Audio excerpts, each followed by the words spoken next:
مختصر احکام۔ غسل اسلامی شریعت میں روحانی نجاست سے پاکیزگی حاصل کرنے کے لیے خاص طریقے سے بدن دھونے کو غسل کہتے ہیں۔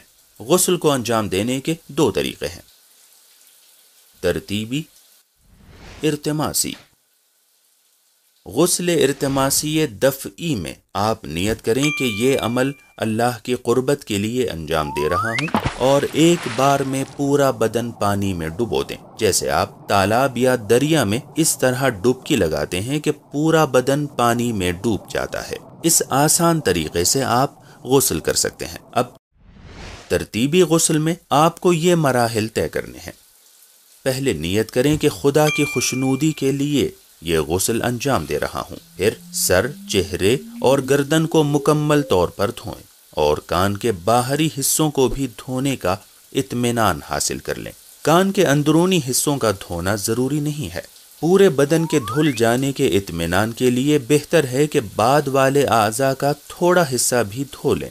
یہاں پر دھونے سے مراد یہ اطمینان حاصل کرنا ہے کہ پانی جلد تک پہنچ گیا ہے۔ یہ کام شاور یا نل کے نیچے کھڑے ہو کر یا لوٹے سے پانی ڈال کر انجام دے سکتے ہیں۔ یہ اطمینان حاصل کر لیں کہ دوران غسل بدن کا کوئی حصہ خشک تو نہیں رہ گیا۔ اس اطمینان کے لیے ہاتھوں سے پانی کو بدن پر ملیں۔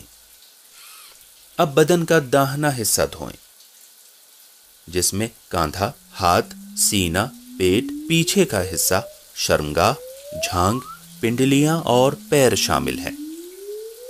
احتیاط کے طور پر ان کے ساتھ بائیں حصے کا بھی کچھ حصہ دھو لیں۔ پھر بایاں حصہ اور شرمگاہ ویسے ہی دھوئیں جیسے داہنے حصے میں دھویا تھا۔ بایاں حصہ دھوتے ہی غسل مکمل ہو جائے گا۔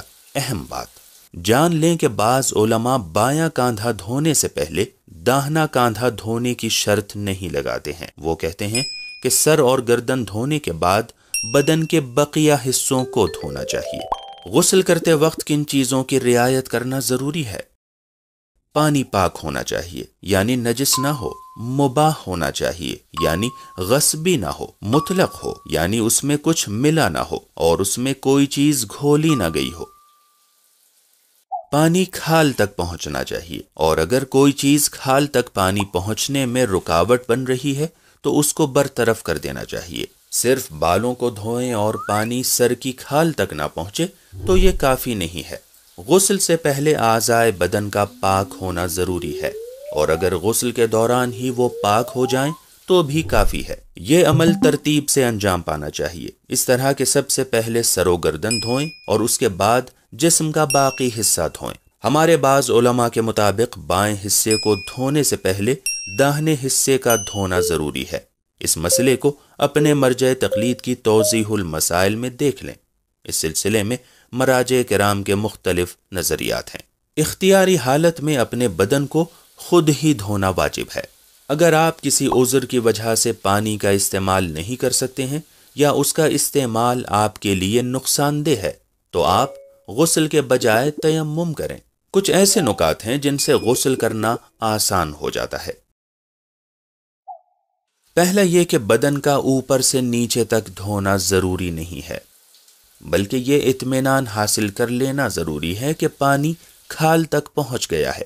دوسرا یہ کہ پے در پے اعضاء کا دھونا لازمی نہیں ہے، بلکہ سر و گردن کو دھونے کے کچھ دیر کے بعد بھی بدن کا باقی حصہ دھو سکتے ہیں۔ تیسرا یہ کہ بعض مراجع تقلید کے مطابق واجب اور مستحب دونوں غسل وضو کے لیے کفایت کرتے ہیں، یعنی غسل کے بعد وضو کرنے کی ضرورت نہیں ہے۔ چوتھا یہ کہ آپ ایک ہی غسل میں متعدد غسلوں کی نیت کر سکتے ہیں۔ مثال کے طور پر ایک ہی غسل میں غسل جنابت اور غسل جمعہ دونوں کی نیت کر سکتے ہیں۔